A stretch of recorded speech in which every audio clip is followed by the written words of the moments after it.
could not care less about Texas, me and you. They created this give me country that don't value hard work. For a Texan to survive, all we need are some seeds and dirt. Texan rise, don't you hear your call? Got to save your country before it's long gone. Texan rise, don't you hear your call? Got to save your country before it's long gone.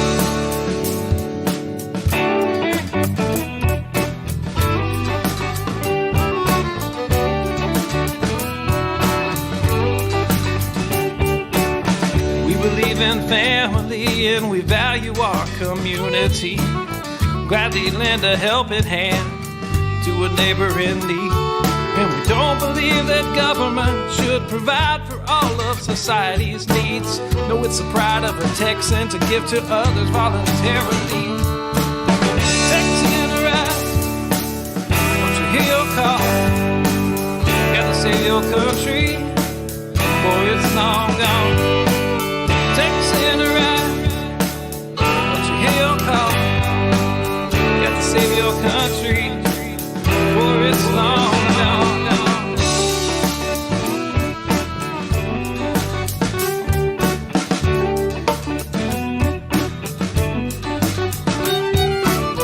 They like our tax dollars and they love our natural resources. They don't want to see us driving trucks, they'd rather see us riding horses. And now they want to ban our guns, you know, especially the ones that look scary. But may I remind you of the Gonzales Cannon and the Alamo heroes we buried. Texan rise, don't you hear your call?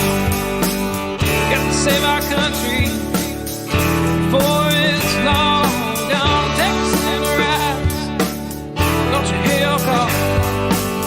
Got to save our country before it's long gone.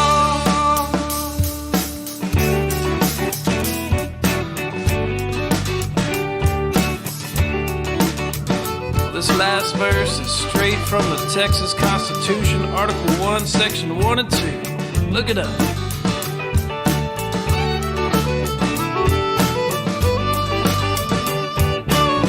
Texas is an independent state, yet presently we suffer. We no longer possess the right to locally self-govern. And now it's time as a people in which all political power is inherent. And in such manner we find expedient, we reform or abolish our government. I said, Texan rise, don't you hear your call?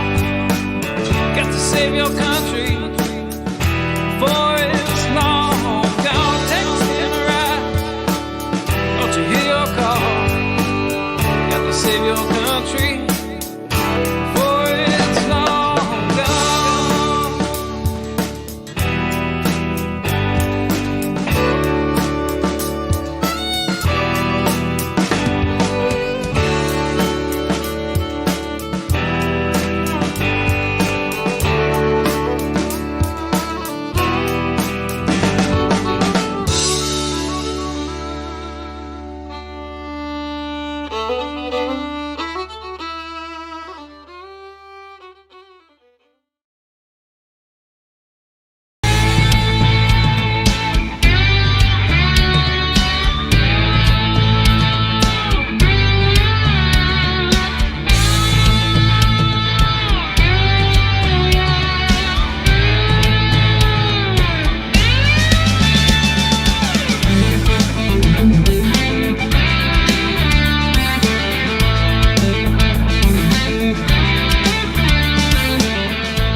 Hey, good evening, fellow Texians.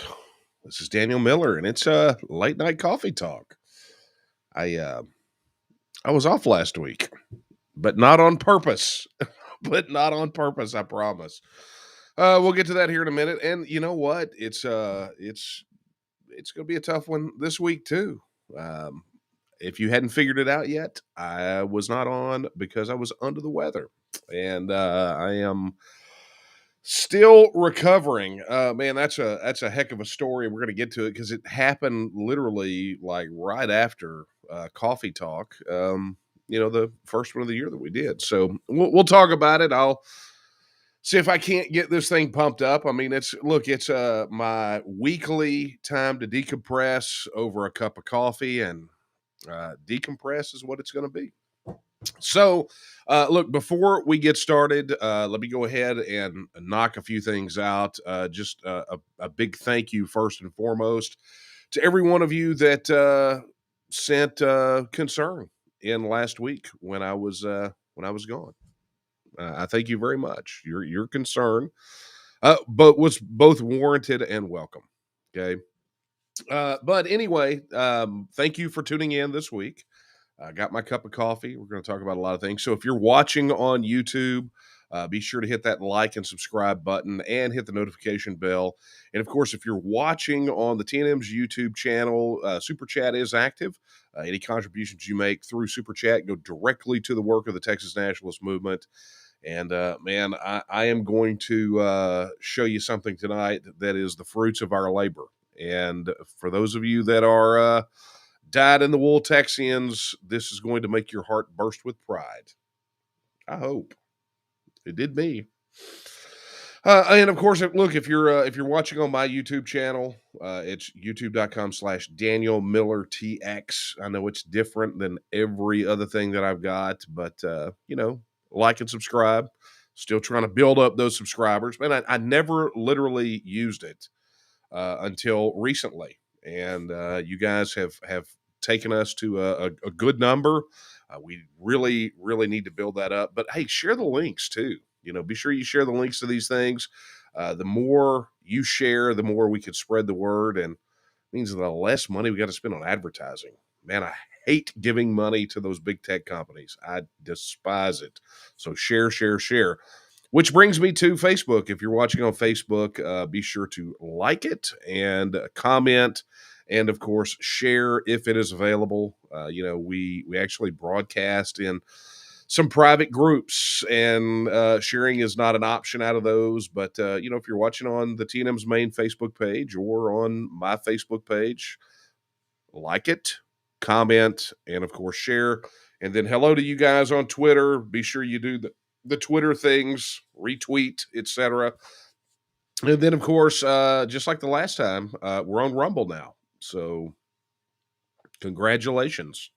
All of you who have asked for us to be on Rumble, we're there, and just search for it. Look for Late Night Coffee Talk, you'll find it. And I think my username over there is the Texian DM, just like everything else. So be sure to check that out.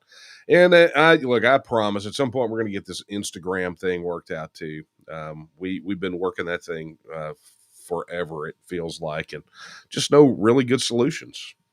It's just not good. So anyway, look, do your thing, share, share, share. And of course, you got to do all the engagement, the likes, and the comments to help beat the algorithm. And of course, tonight chat is active, right? So you're going to help guide some of the conversation. So if you're on Facebook, if you're on YouTube, all of your chat activity aggregates, and it goes in a little window over here that I cannot read because it's just too dadgum small. But Kara is running production tonight, so she is aggregating those. If you got questions, be sure to pop them in there, and you'll guide the conversation tonight. As much as we have time for. As you can tell, I'm still under the weather, right? It's it's a tough one. But anyway, look, let's get on with the show, right? I say show, great. Now it's officially a show. Thanks. I guess maybe it became a show when I got like an intro, like when there was an official intro, it became a show, right? Well, anyway, look, response to the last one that I did, the last coffee talk was phenomenal. I want to thank you all for your comments, and just it had to be done. I just I can't abide the things that were happening, and I have put it behind me. And it's done. It's there. I've said what I need to say. I will say no more. But thank you all for the kind comments. And if you don't know what I'm talking about, feel free to go back and watch it. We archive all of these. They're on the Facebook page, they're on the YouTube channel, they're there. So go take a look at it. But after that was over, we had to head right on out. And I actually talked about this at the tail end of that coffee talk. We had to head out. Cook County Republican women up in Gainesville were having a candidate forum. And so we went up there, the team went up there, got to Gainesville. It was like 17 degrees at the hotel. I mean, it was bone cold. And so we got to pile in to the event, and got to see a lot of familiar faces. Saw Sid Miller there, saw James White. Our good friend James White was there. Saw Tracy Bradford, who's also running for lieutenant governor. They had candidates from all up and down the spectrum. Dr. John Spires was there, who's running for land commissioner. It was a really good group of folks. So we got there, got up there and did our intros, did everything else, but I could tell something was a little bit off, right? I wasn't really feeling too hot. I mean, I didn't feel sick, but something was off. You could tell when your body is telling you something. And I just thought maybe I'm tired. We've been running a lot. I mean, this is campaigning, so it's between campaigning and my day job where I put food on the table and working with the TNM and all this other stuff. I mean, it's conceivable that you would be a little tired. But got through it, got done. We went, grabbed a bite to eat, got back to the hotel. And by the time we got to the hotel, I just face planted in the bed. Next thing you know, I wake up in the middle of the night. I'm spiking a high fever, like high enough I'm night terroring and hallucinating in the room. I mean, crazy stuff. Like I haven't had fever-induced hallucinations since I was 19 years old and got the chicken pox. Right, it was the highest fever I ever had. So anyway, Kara nursed me, got me through the night, and then the next day it was like, okay, we got to pour him into the car. We got to get him into the car. Got to get him back home. Had to reschedule an interview that I had the next day. There was a couple of other things that we had to shift around, but as I told someone, they shoved my desiccated husk into a car and pushed me back to here at home base, and I crashed out. And I don't know what it was that I had, but thank you to Kara for taking care of me because it was pretty doggone miserable. And of course, I want to thank Dr. Hotze, Dr. Stephen Hotze, who endorsed the campaign, by the way. But you guys know Dr. Hotze.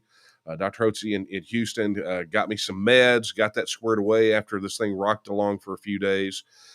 And I was able to, I was not still well enough to travel. I needed to be free from fever for at least 24 hours. And so the folks over at Grayson County Conservatives had a candidate forum for lieutenant governor. And I was not going to be able to make it. But Brian and Joy and the team over there made a way for me to participate via Zoom. So here they rolled me out of bed. I got presentable and was able to participate in the forum, and I think that I was coherent enough that I made some sense. But I think it turned out really well. So was able to do that. And of course that zapped me. And then wound up being fever free for enough that we had a candidate event over in Conroe in Montgomery County. It was, and I'm not sure. I'm sure Kara could probably put it in the chat there who the organization was, but it was a phenomenal event. Packed room there in Montgomery County. I think it was maybe one of the Republican women's groups, but they had a packed house. I mean, it was packed, and tons of candidates there, and was able to push through that thing. And I was not communicable sick, but still, you run high fever for several days in a row, you're going to feel like a limp dish rag. So, but was able to get in there and lay down the case for our candidacy and answer a lot of questions. Met a ton of people, passed a lot of campaign signs out, campaign materials, energized some brand new volunteers, and of course had some great TNM volunteers that showed up out there. And I can't thank them enough for coming out. I know Glory was there and Cheryl Miller was there. Got to see Joe. And Kara could probably again post down there because it's all a bit foggy for me. It was a bit hazy. I'm not gonna lie. I was you know, I was there. I was there, and it just so happens. Oh, and it was Cynthia. Thank you, Kara. And Cynthia was there. But it just so happens that that day was also mine and Kara's wedding anniversary. So again, they shoved my desiccated husk into a car. I did a candidate thing, and then we went grabbed a bite to eat after it was all over with, and that was our anniversary. We spent our anniversary out there championing the cause of Texans and Texas independence. So it was kind of like our normal anniversaries. I don't know. I I feel terrible. But anyway, so we did that, and that was a great event. I'm sure there's probably some, I think these are all. I think Grayson County. I think videos coming. I think Cook County is on Facebook. So anyway, so we did that event, did Conroe, and then I want to say, yeah, we came back home, and then I had to head out again. But before I headed out, Kara got sick. She got sick. So suddenly she gets the fever. She gets the stuff. And so I've got to do whatever I can before I leave to help her out. And thank goodness she started getting better before I had to leave. And of course, again, thanks Dr. Hotze for the meds. But I had to head out and head out to Rockwall for an interview in an in studio, and we'll get that published, posted, and shared as soon as it's available. And then we had a candidate event again in Cook County, so we were back up there for an LG forum for Cook County conservatives. And it was again a phenomenal event. Those guys put on a great event. But the interesting part is that they did a straw poll when it was all over with. And first and foremost, I was happy that the vote, the way that they had you tally your vote was for lieutenant governor was with Cookie Crisps, which was great, right? But they also took a Texit poll, which was pretty awesome. So, we head out and before, so we go do our thing, head to the hotel. I face plant because we got to get up the next day and head to Belton, right? Am I off? No, head to Belton. That's right. So Belton, which was last night for the Bell County Tea Party. And when we roll out of the rack the next day, they posted the results of the straw poll, which were this. Straw poll after the candidate forum. There we go. They were running a poll for governor, one for lieutenant governor, and the TEXIT question. And of course, some pretty interesting breakdowns there on the governor's race, and we can unpack that a little bit if you'd like. But there we go on the lieutenant governor's race. There is Dan Patrick on 0%, and there is yours truly at 47%. And I'm not gonna lie. I was extremely happy about that. But what I think is also quite interesting is that the Texit question, which was asked, 78%. 78%. So the people there at the straw poll, I don't know how we got a 78% on Texas and a 47% on me. That sounds like I need to work on something, right? But what I'm over the moon about is the answer to the Texas question, right? This is not some random yelling, show of hands, who wants to secede? Some dippy little nonsense like that. People had an opportunity to go. They were all reminded to go vote, how to vote, and they went and they voted. And bada boom, bada bing, there it is, 78%. Woot woot. Or, as I like to say, exactly how I told you it would go, right? What I said. You put it to a legitimate vote of the people. And I mean, I'm not saying that, the beans of the cookie crisp, a legitimate vote, but it's a much closer emulation to an actual vote than shouting at an audience, surprising them with a question, and then giving them a half a second to answer by shoving their hand in the air like they're a bunch of first graders, right? And it echoes what we've seen. Obviously some areas of Texas are not that high, right? Certain political persuasions are not that high. But the fact of the matter is we believe that if we go to a vote of the people and we have an open discussion, which we didn't even have with the straw poll, right? I mean, it was talked about, got a chance to talk about TEXIT a little bit, but boom, that's where they are, right? That's where those people decided to vote. They had an opportunity to go and deliberate for a minimal amount of time, at least cast a vote. And what's interesting about it is many of you probably remember he's a member of our advisory board, George Constantinides. George was a regional organizer for the UK Independence Party, or UKIP, back in the days when Nigel Farage was the leader. And then, of course, when Nigel went off with Richard Tice and their gang and started the Brexit Party, George went over there with them to the Brexit Party, right? George campaigned. He was an on-the-ground campaigner for Brexit. And, he said one of the things they would do is they would go set up tables, right? They were big into tables, very similar to what we do. And he said they would have a plexiglass container and they had ping pong balls and people could go and they could vote for leave and remain, right? You could just put it in the plexiglass thing and boom, there it was. A visual tally of the support. And that's what they'd do. So they'd go work those tables in public because that was the narrative they were trying to crush, right? This nonsense that we're hearing from the anti-Texit crowd right now, which is, it would never pass, it can never happen, no one supports it.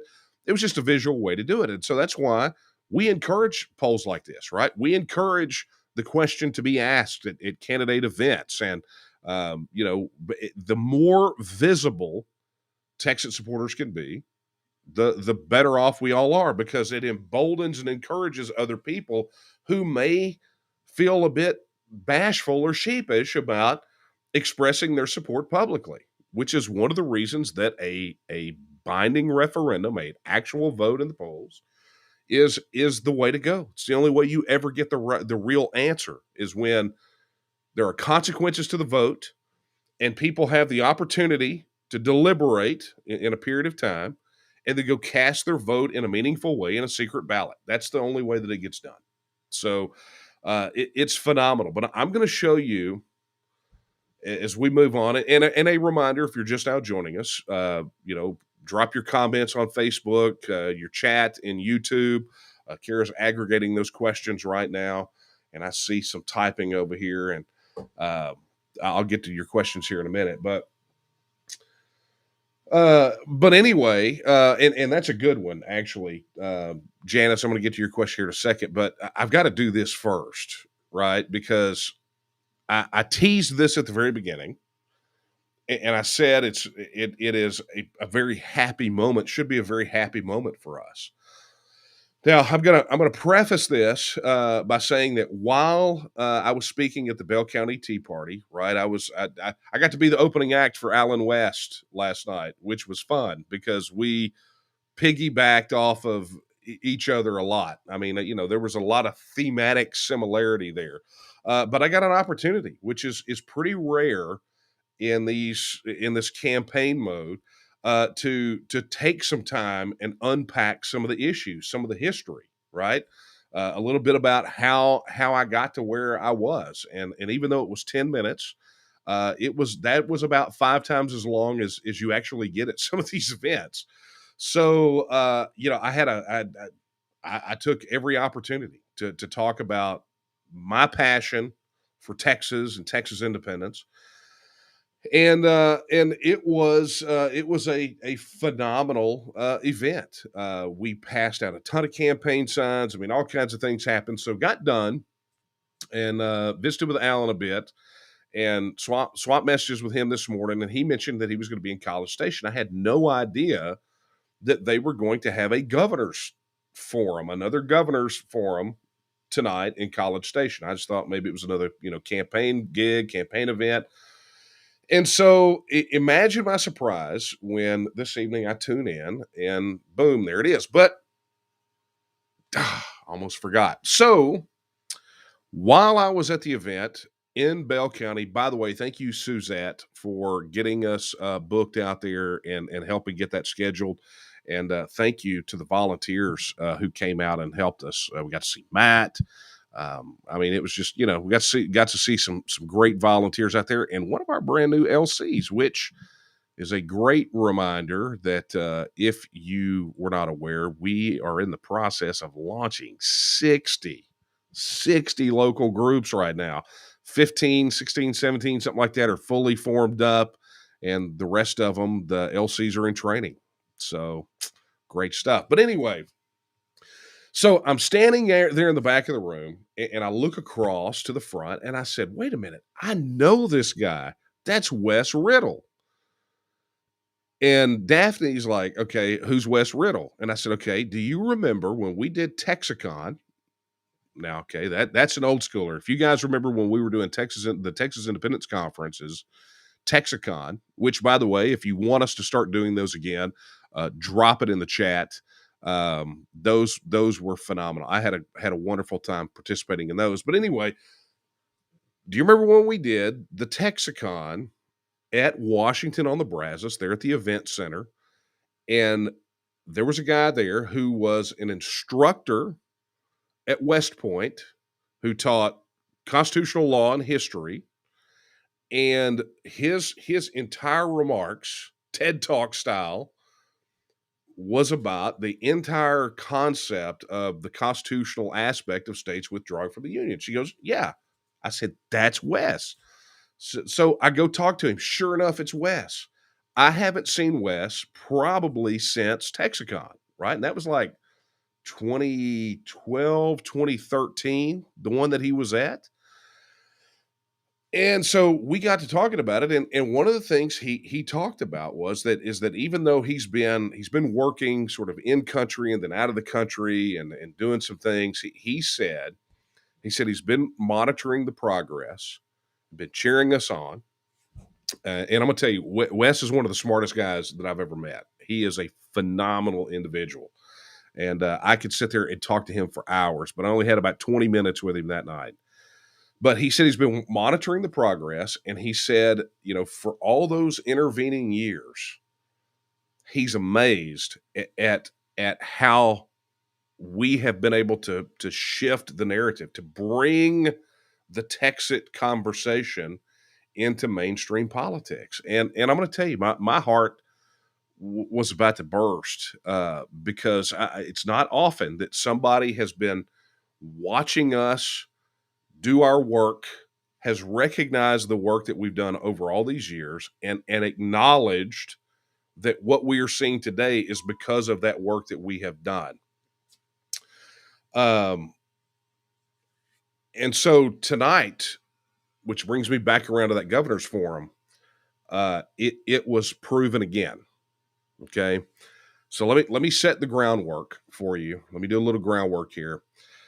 So week or so ago, I don't know, I was sick, and I don't know, but there was a bombshell poll that hit, and here it is. This was the poll that was released, and it was reprinted in Newsweek. I mean, it was all over the media. But what it effectively showed is that Allen West is now ahead of Greg Abbott. Now, you guys, I have told you how I feel about polls and polling methodology. I've talked about previously the problems that I had with the Brexit polling and how we saw it was not accurate. The presidential polling we saw in 2016, even the Scottish independence polling that we saw back in 2014, right? And the problems that I had with with the methodology used, and how often that methodology tilts it toward an outcome, right?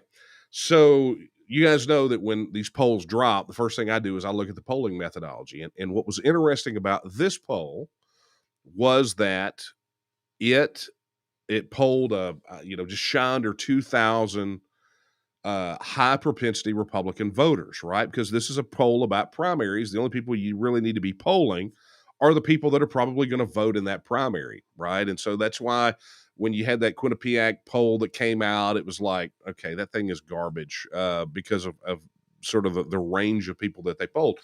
But Newsweek picked this poll up, and it's like, if the major media outlets are going to pick up a poll like this, then especially one that gets released by a third party that's been contracted for the polling by a candidate, they're going to look at it and they're going to look at that methodology up one side down the other, right?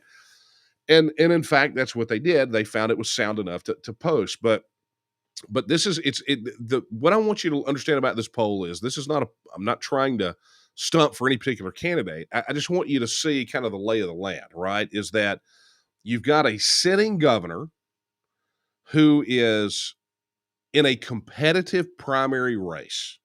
Okay. There is no doubt at this point that it is competitive. And the fact that it's competitive is shown by, you know, you've got Abbott out there actively having the campaign, right? He's doing a tour. I mean, our buddy Rich O'Toole keeps getting called to play at Abbott's rallies, his events. You have Abbott out there stumping with this Texas Taxpayers Bill of Rights. It's like, dude, I mean, are you just now figuring out that taxpayers need rights and you guys need to quit taxing people out of their homes and, stop growing government to the point that you're breaking the backs of small business? I mean, is this a newfound religion for you? Right. Well, so he's all this is to say is that he is in a competitive primary with a very high probability that he is going to lose. So the fact of the matter is that you would think that if an issue were taboo, right? If it was a third rail issue, then candidates would want to run from it, right? Because nobody wants to touch that third rail. Nobody wants to hit those, particularly when they've got a shot at knocking the king out of his castle. So imagine my surprise tonight when I tune in to this candidate forum and literally, like, I don't know, 17, 20 minutes in, something like that, this happens. This is a yes or no question, so quickly we'll just go through each one of you. We'll start with you, Mr. Huffines. Yes or no, do you support a referendum on the ballot that says, quote, the state of Texas shall reassert its status as an independent nation? Yes. Mr. Harrison. Yeah, I like that.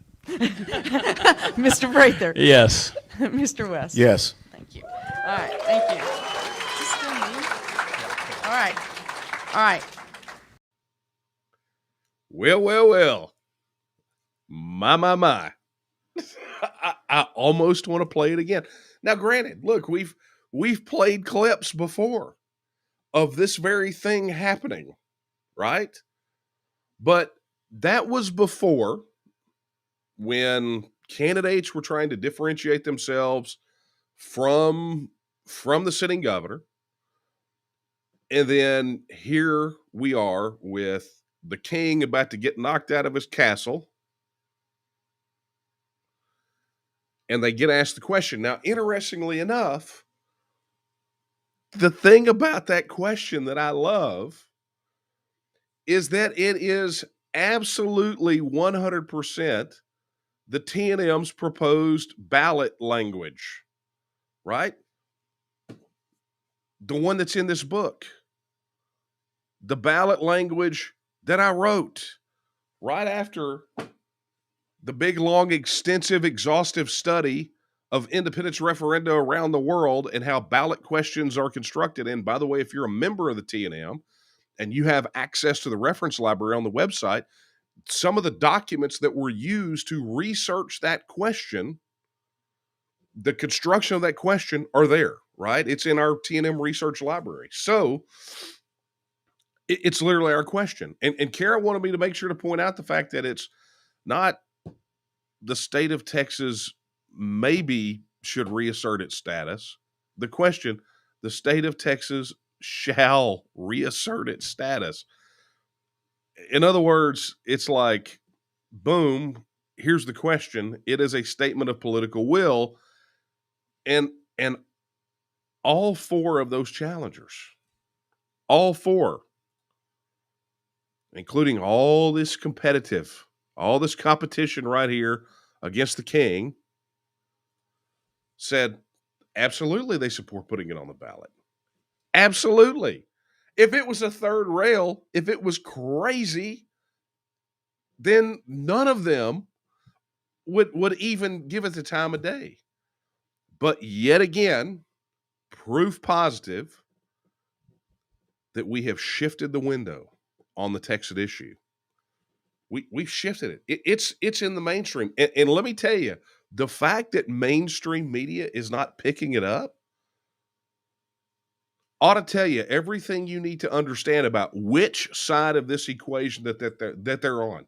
They are stumping for the establishment. They are stumping for the status quo, for the people who say that we should bend down and kiss the feet of the federal government, because in any other country on this planet, that would be bombshell news. That would be extra, read all about it. Here is the special edition of the newspaper.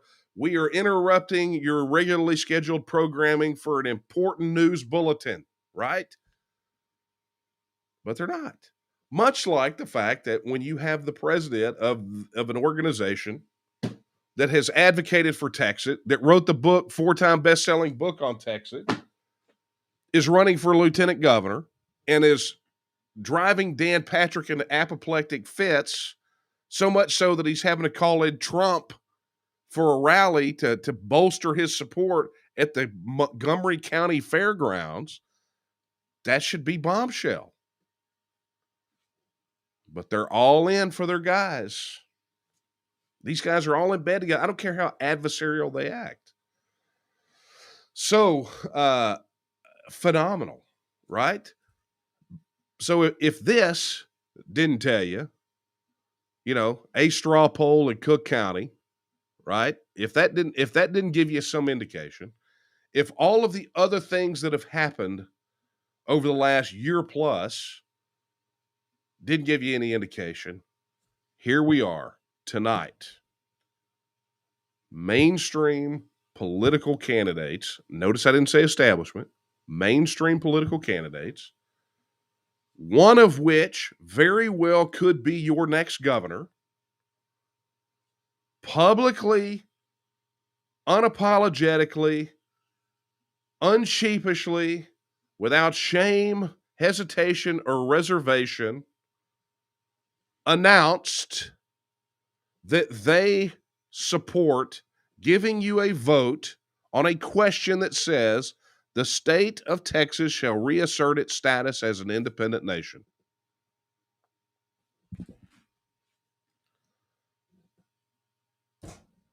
I could die a happy man right now. Not really. I want to win, right? I want Texas to be free and independent.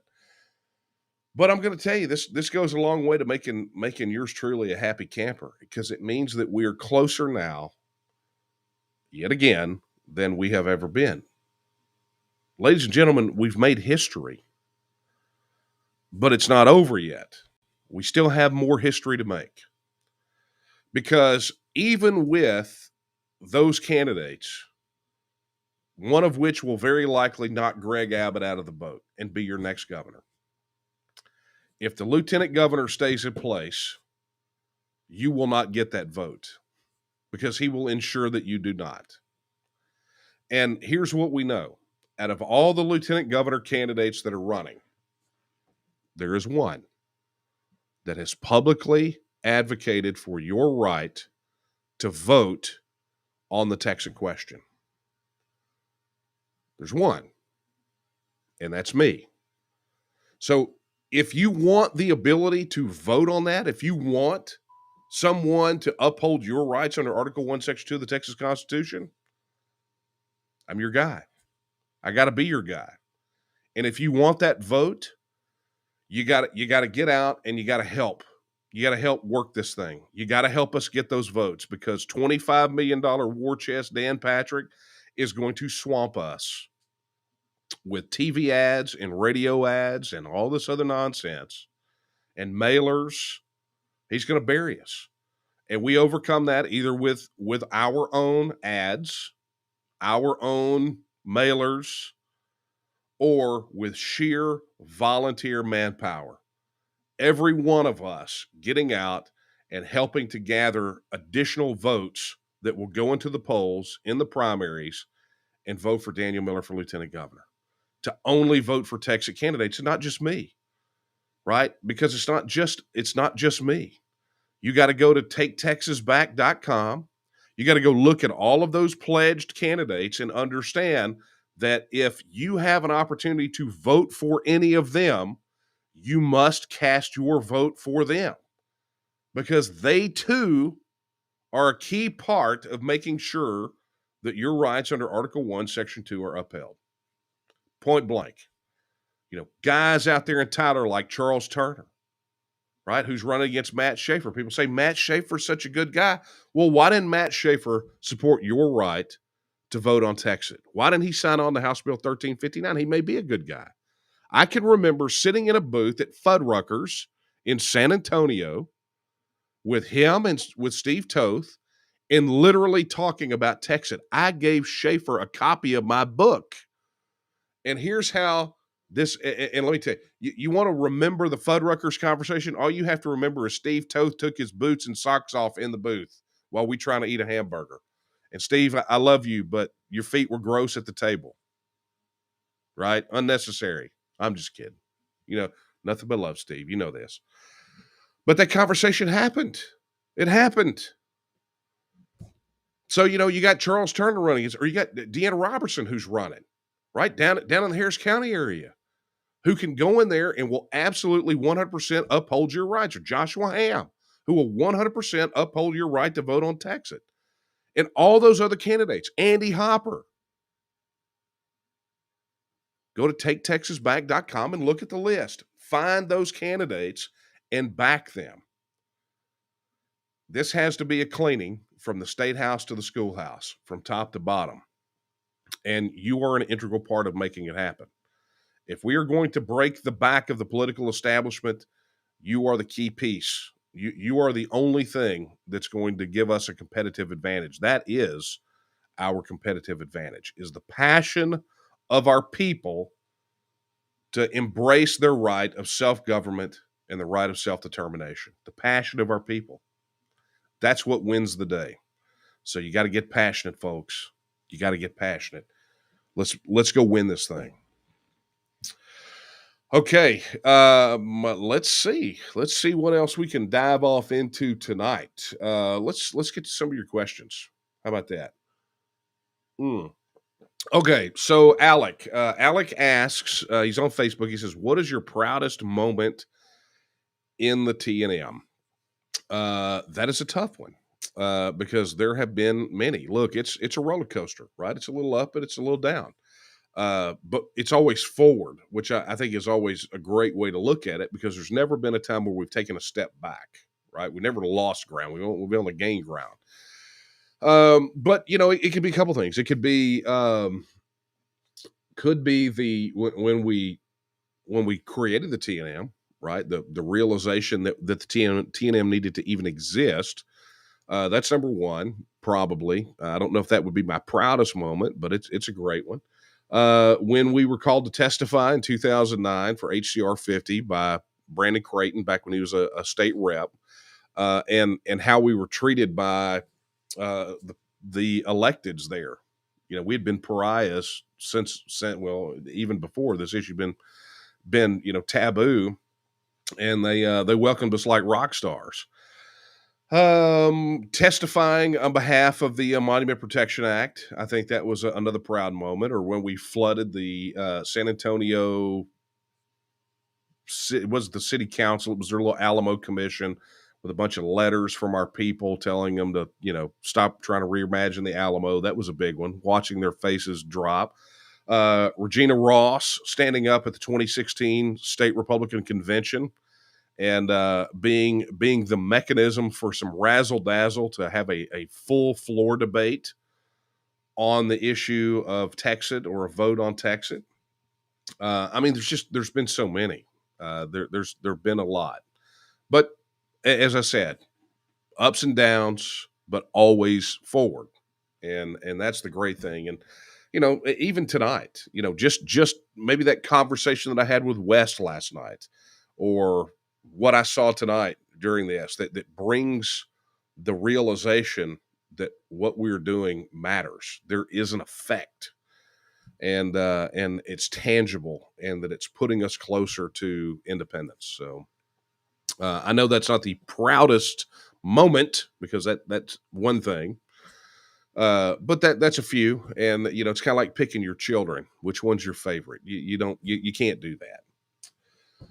Okay, so here we go. Okay, so Janice, we're gonna get to your question. Janice on Facebook says, "I'm curious. In addition to Texit, what questions or issues are you asked to address most frequently?" Um, okay, so I'm guessing from this that it's not about specific tech questions related to Texit, but maybe other policy issues. So I'm guessing this is from a campaign perspective. So that's my understanding of the question. So that's how I'll answer it.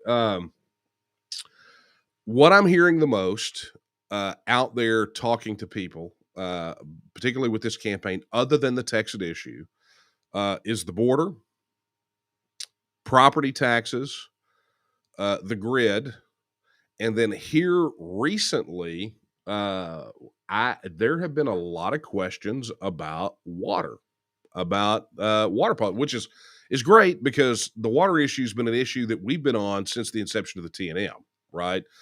Sort of this forward thinking, looking at how we're going to be self-sustainable, how we can, manage our growth and the effect that it has. And water is going to be one of the critical issues over the next 25 to 30 years, and maybe even sooner, depending on how much Texas grows and how fast.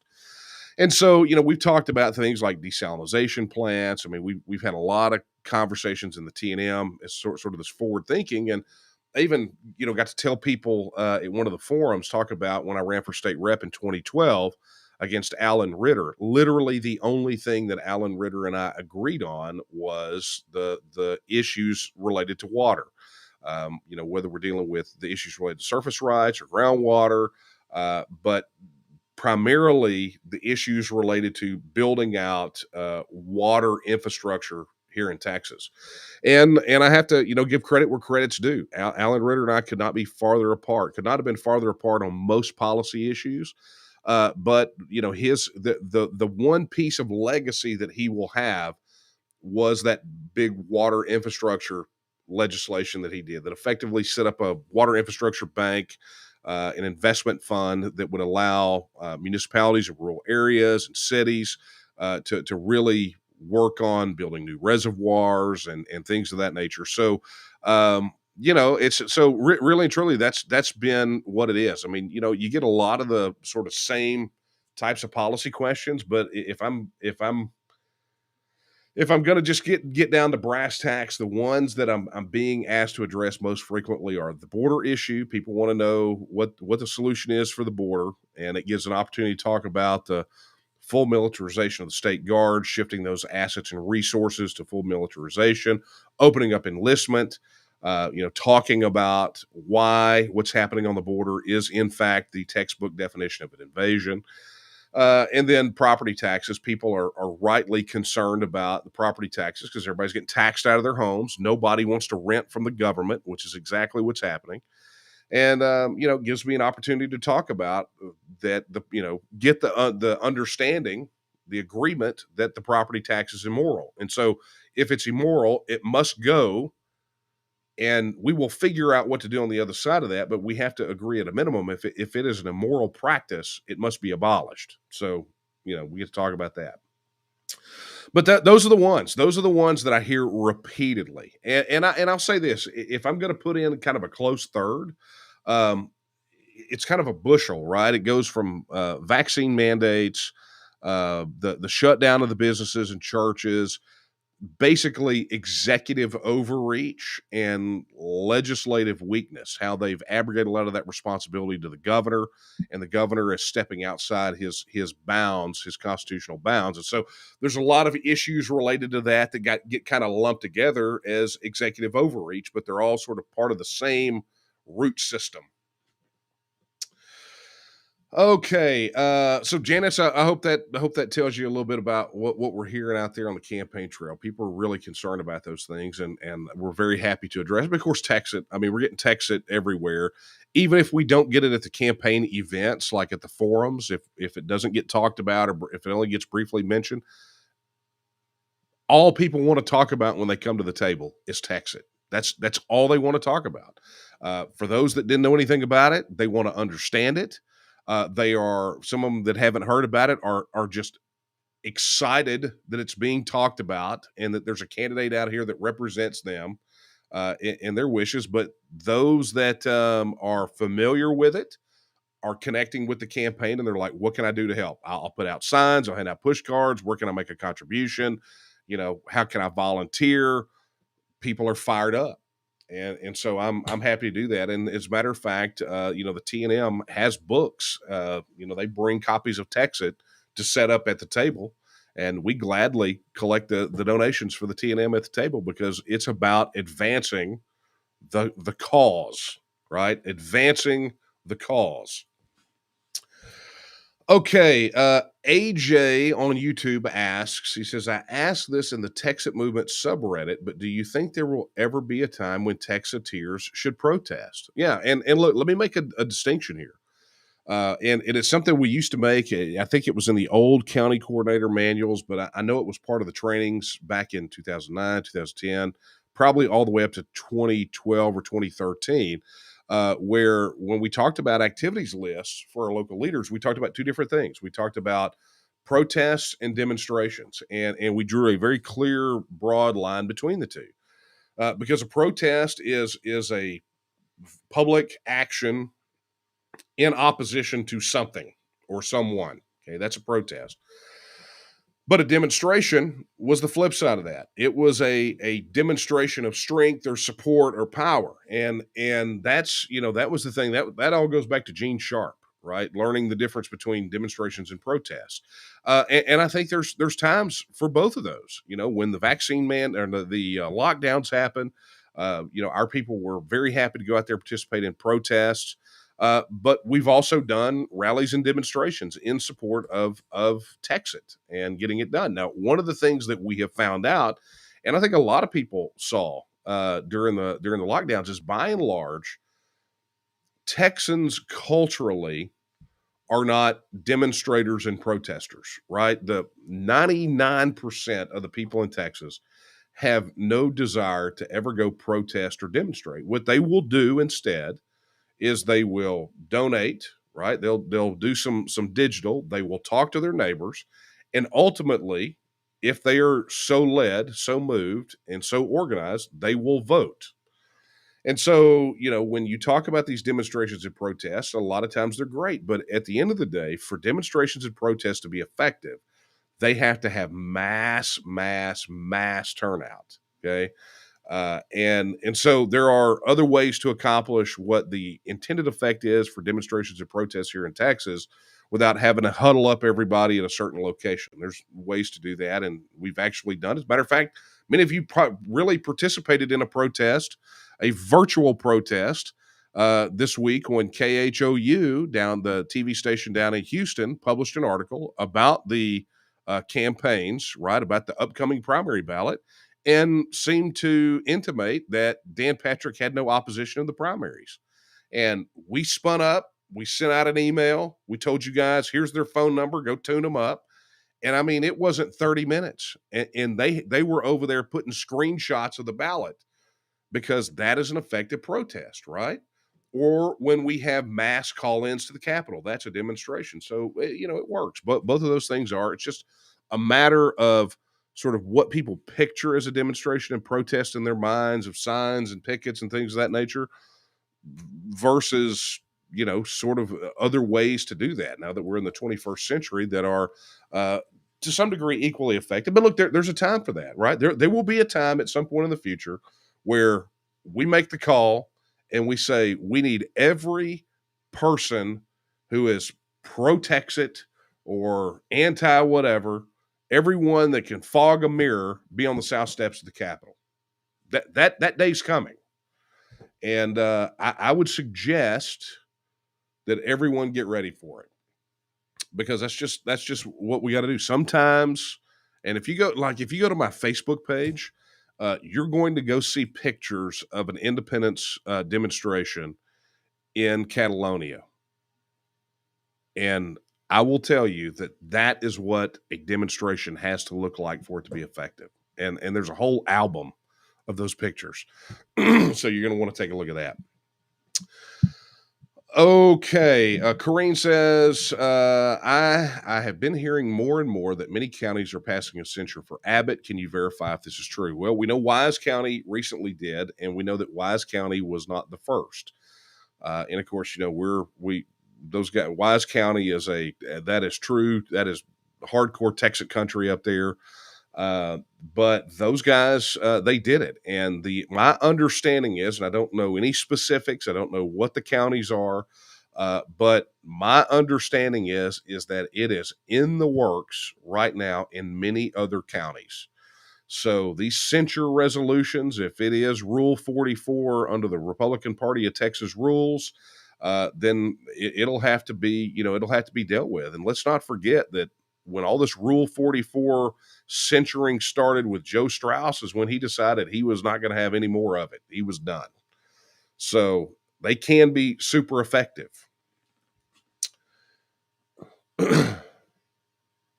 Okay, so Daniel on YouTube, he says, coming from a Vietnam vet who lives in Texas, the Biden administration has put a target on the backs of Texans.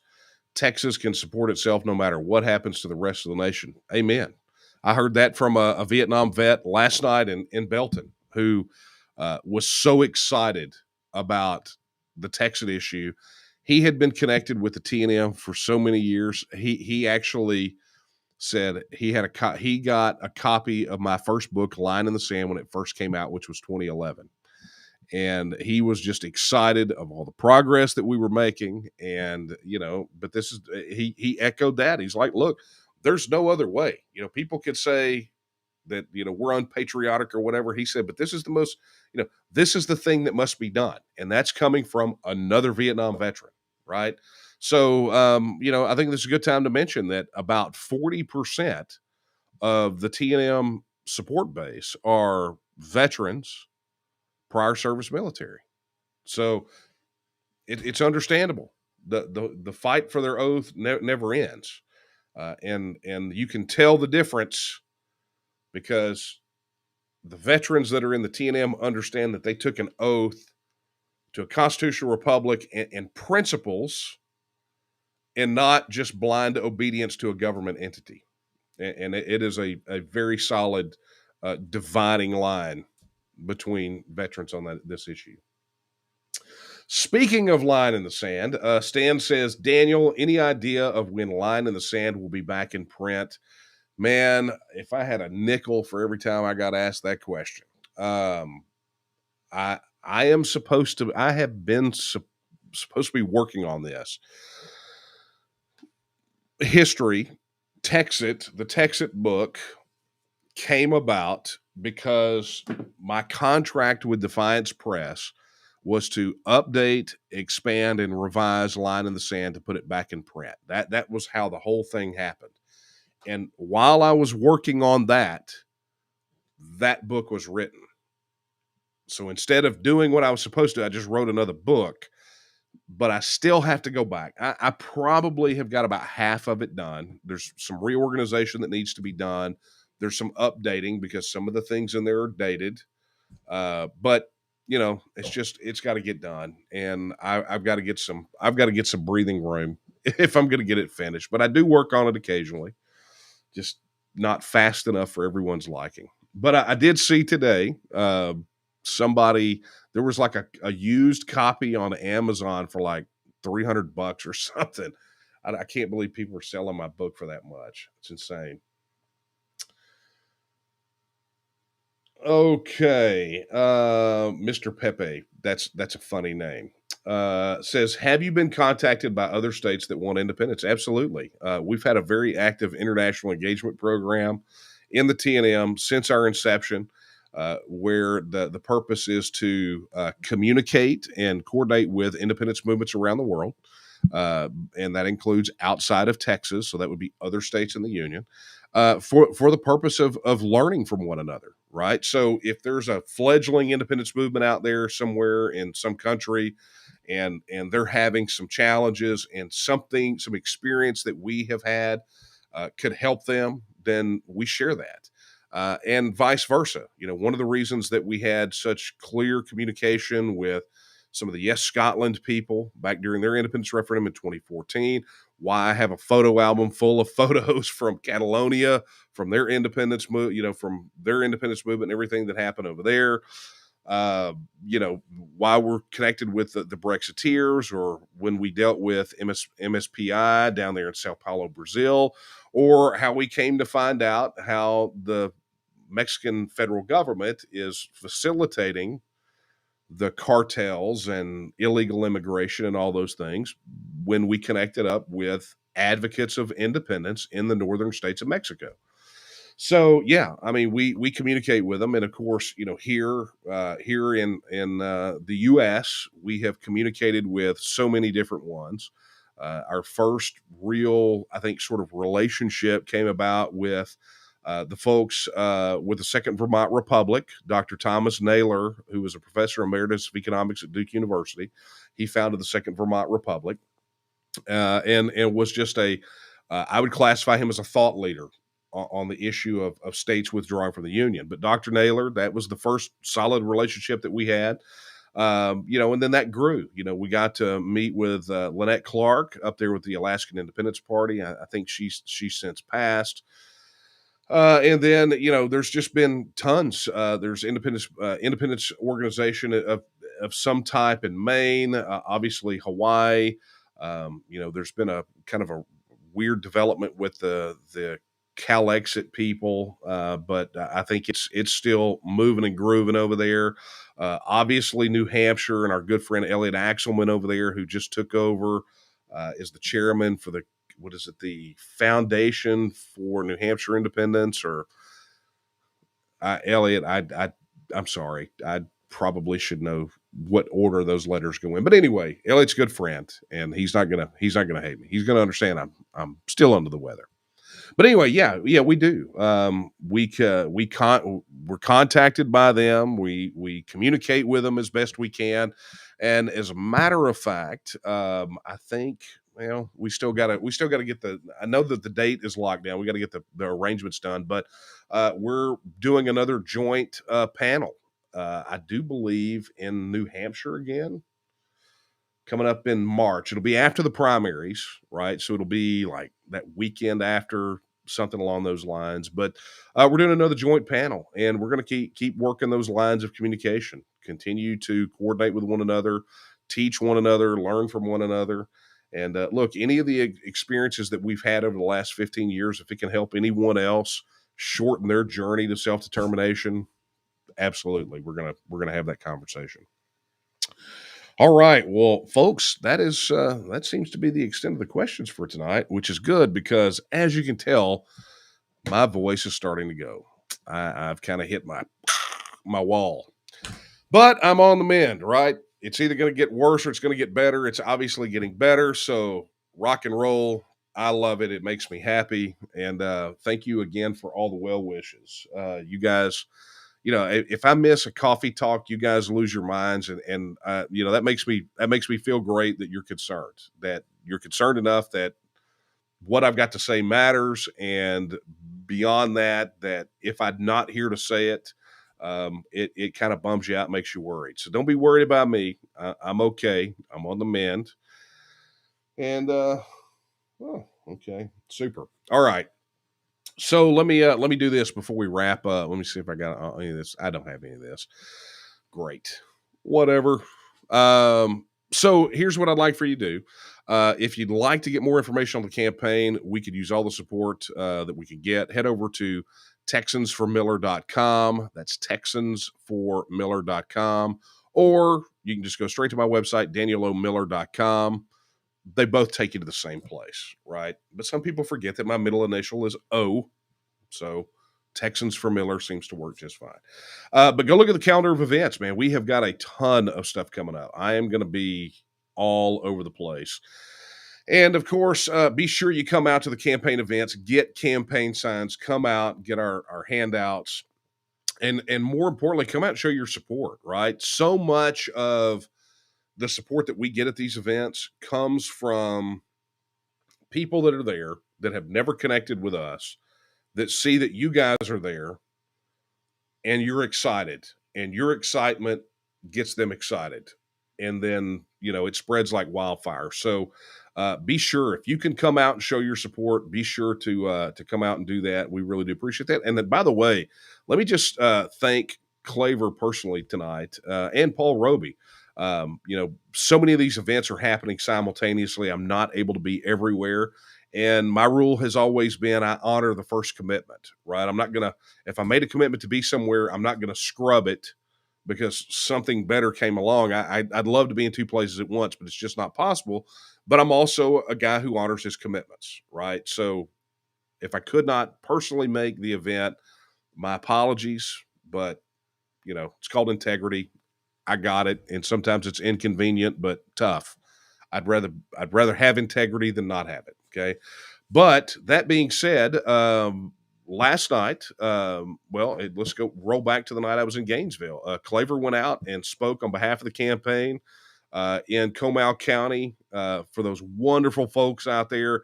Room full of TEXIT supporters, and Claver just went in there and slayed it. He also did a virtual forum where he got to be a surrogate for me for the NAACP in San Angelo, and absolutely crushed it.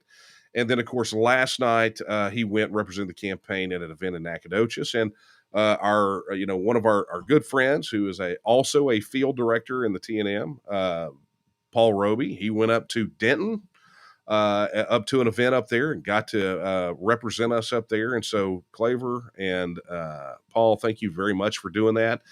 And look, if you would like to help us out in that regard, contact the campaign. Go to the website, contact us.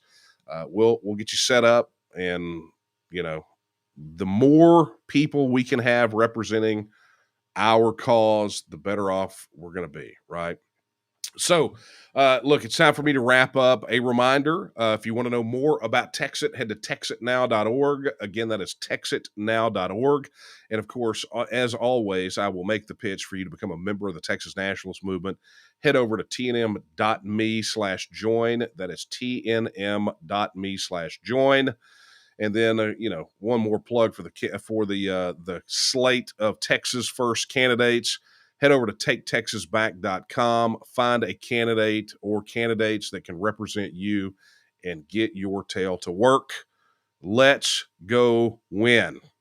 Let's go win. So I will leave you with the words that I leave you with every week, except apparently on the weeks that I'm not here when I'm sick. And it is the words of Sam Houston when he said that Texas will again lift its head and stand among the nations. That time is now. And the question is, will you stand with her? Good night, everyone.